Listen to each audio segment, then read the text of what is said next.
Di episode sebelumnya, Luho langsung mendapatkan ujian yang misterius sejak dia bertemu dengan Raja Ketiga. Luho yang kini tak bisa berkutik setelah ia mendapatkan serangan es dari Raja Tiga. Luho yang tak mau menjadi patung es, dia berusaha keras untuk melepas dari es tersebut. Namun kenyataannya bukannya terlepas, Luho malah semakin terjebak di dalam es tersebut. Bahkan Luho kini benar-benar tidak bisa bergerak. Samar-samar Luho melihat Raja Tiga menghilang dari pandangannya dan tiba-tiba Luho kini dibawa ke masa lalu, di mana saat desanya di bumi hanguskan oleh Liao Ji.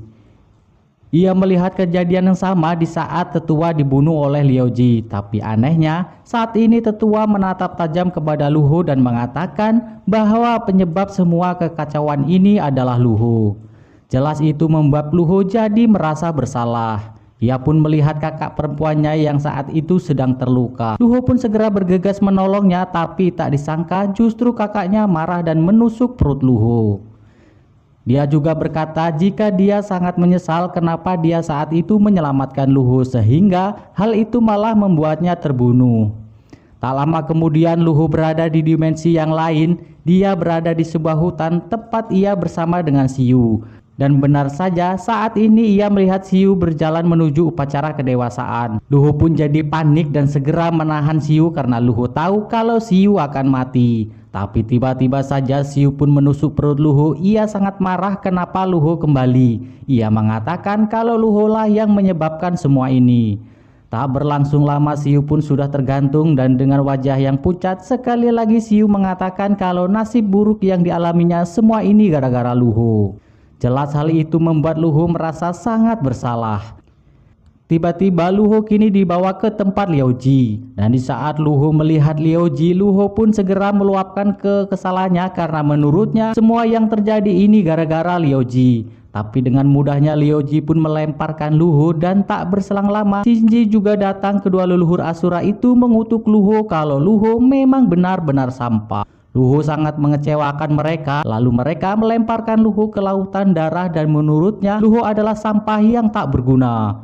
Luho semakin tenggelam dengan rasa bersalahnya yang sangat luar biasa. Luho pun semakin tenggelam ke dalam lautan darah. Terlihat beberapa mayat yang melayang di dalam lautan darah bersama Luho. Mereka semua adalah orang-orang terdekat Luho di masa lalu. Mereka semua menyalahkan Luho. Ia tak menyangka orang-orang dekatnya ternyata begitu benci kepadanya. Luho menjadi frustasi dan benar-benar tenggelam. Tapi tiba-tiba Luho teringat perkataan kakaknya dan hal itu membuatnya bersemangat kembali. Bahkan dia ingat kalau kakaknya rela terbunuh untuk menyelamatkannya. Ingatan itu membuat dirinya yang hampir mati tiba-tiba saja bangkit. Shin pun beralih ke istana Raja Tiga, di mana Luho sudah benar-benar membeku dan jadi patung es. Raja Tiga pun mengungkapkan kalau kekuatan Luho sangatlah lemah. Dan di saat Raja Tiga mulai berjalan meninggalkan Luho, tiba-tiba Luho bangkit dengan semangat yang membara. Ia pun segera melancarkan tebasan kepada Raja Tiga. Dengan brutalnya Luho menyabetkan pedangnya secara bertubi-tubi. Raja Tiga pun cukup terkejut dan segera menangkis semua tebasan-tebasan itu. Akan tetapi salah satu tebasan Luho pun kini meluncur deras membelah patung es besar di istana itu. Melihat hal itu Raja Tiga benar-benar jadi geram. Seketika itu dia pun melancarkan serangan bertubi-tubi. Luho pun harus ekstra kerja keras menahan serangan yang cepat dan mematikan itu. Tapi Luho tak mau tertekan begitu saja. Ia pun dengan lincahnya menebas satu persatu serangan dari Raja Ketiga. Perlahan-lahan dia bergerak maju ke dalam pertahanan Raja Tiga. Raja Tiga pun semakin cepat melancarkan serangan. Tapi akhirnya Luho dengan telak menusuk dada Raja Tiga. Hal itu membuat Raja Tiga sangat kaget. Kemudian cahaya merah dan disusul dengan putaran pedang seperti gasing yang dengan cepat mencabik-cabik serangan dari Raja Tiga. Luho pun dengan tegas mengatakan kalau semua trik Raja Tiga tidak berguna padanya. Raja Tiga pun kini benar-benar murka. Ia kini mengeluarkan gumpalan yang sangat besar yang menjulang tinggi ke langit. Gumpalan itu dengan derasnya segera menghujam ke arah Luho. Luho pun dengan lincahnya segera menangkis dan menghindari serangan itu. Amarah Luho pun tampaknya juga mulai terbakar, terlihat dari matanya yang kini memerah. Dengan ganasnya mulai merangsek dan berlari melewati gumpalan tersebut. Ia lalu melakukan lompatan dan sangat kencang ia akan menghujam pedangnya, tapi ternyata Raja Tiga dengan cepat masih bisa mengeluarkan gumpalan yang menjerat Luho. Sebenarnya Raja Tiga cukup kagum dengan keganasan dan semangat juang Luho, tapi dengan santai ia berniat akan menyelesaikan pertempuran ini sekarang juga. Ia pun mengalirkan gumpalan ke tangan kiri Luho dan dengan itu ia pun memaksa tangan Luho untuk menebas lehernya sendiri. Tapi Luho berusaha menahan sekuat tenaga dan tanpa pikir panjang Luho segera memotong tangan kirinya. Dengan tangan kanannya ia langsung menancapkan pedangnya ke dada Raja Tiga dan ternyata semua itu hanyalah ilusi. Luho pun mulai sadar kini dia benar-benar telah selamat dari serangan ilusi itu. Raja Tiga jadi tahu sekarang kenapa dua raja sebelumnya mengakui kekuatan Luho. Ternyata Luho begitu tangguh dan bersemangat luar biasa. Raja Tiga jadi ingin tahu apa keinginan kuat Luho yang membuatnya berhasil lolos dari ilusi ini. Luho pun mengaku kalau yang ia inginkan hanyalah bertarung, sedangkan kematian tak penting baginya. Raja Tiga pun kini mulai mempersilahkan Luho untuk meninggalkan tempatnya. Sebelum pergi, Luho sempat memakan daging dewa di hadapannya. Raja Tiga lanjut menegaskan lagi bahwa terlepas nanti Luho benar-benar menjadi raja atau tidak, akan tetapi Luho harus benci terhadap para dewa. Scene pun berlanjut. Saat ini Luho telah keluar dari istana Raja Tiga dan ternyata selama ini Huji diam-diam telah menunggunya.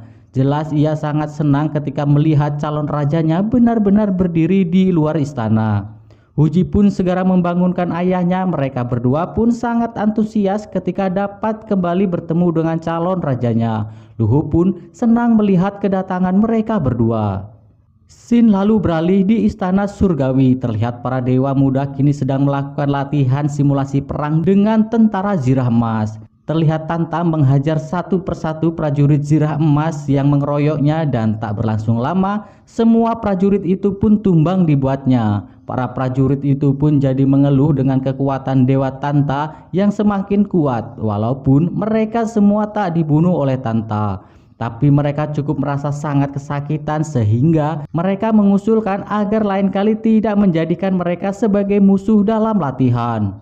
Dewa Tantan pun hanya tersenyum dan mengatakan kalau di lain waktu dia hanya akan menggunakan satu tangan saja untuk berlatih. Dan tiba-tiba saja Dewa Sasin muncul. Ia tampaknya tak terlalu suka dengan cara berlatih Tanta. Karena menurutnya ada banyak cara latihan yang lebih baik. Dewa Tanta pun tampak cuek dan ia mengaku kalau ini sangat menyenangkan. Ia pun lalu menyuruh Dewa Sasin untuk mencobanya. Tapi Dewa Sasin menolaknya karena ia merasa tak cocok dengan latihan yang seperti itu. Kedatangannya ke sini adalah untuk mengabarkan bahwa saat ini Sang Kaisar Sitian memberikan instruksi kepada semua dewa untuk berkumpul. Mereka tidak boleh terlambat karena ini sangat penting mengingat ini ada kaitannya dengan bangsa Asura. Sontak Tanta pun terkejut mendengarnya. Scene pun beralih. Saat ini Luho meneruskan pengembarannya. Luho pun kini sudah menjadi dewasa. Luho pun memasuki pengadilan Asura.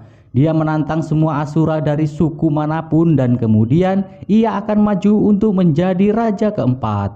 Bagi Asura yang tak terima bisa menantangnya di dalam arena.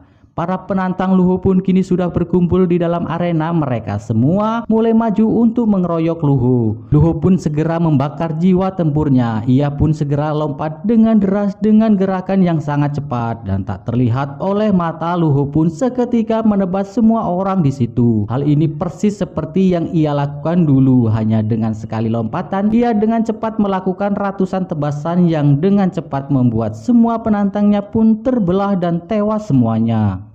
Seketika darah pun membanjiri arena sehingga akhirnya tak ada penantang lagi yang muncul untuk menantang Luho. Dan karena sudah tak ada penantang lagi, hakim pun mulai mengumumkan bahwa Luho sekarang telah resmi menjadi raja baru Asura, yaitu raja keempat bangsa Asura.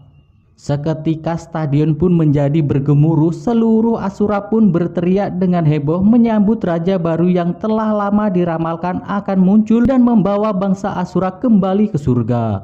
Huji pun tampak sangat senang melihat Luho kini benar-benar menjadi seorang raja. Wanggu pun juga tak luput dengan kegembiraan ini. Ia pun jadi tertawa puas melihat raja baru yang telah muncul di hadapannya. Hakim pun segera menenangkan semuanya. Ia lalu segera mempersilahkan Luho untuk menyampaikan gelar baru rajanya kepada seluruh pengikutnya. Luho pun kini mengangkat pedangnya. Ia pun lalu mengatakan bahwa selama ini dia telah bertempur dengan gila dan mengalami begitu banyak kematian. Maka dari itu dengan suara tegas di depan semua aturan, Luho menyatakan kalau nama barunya adalah Sang Raja Gila.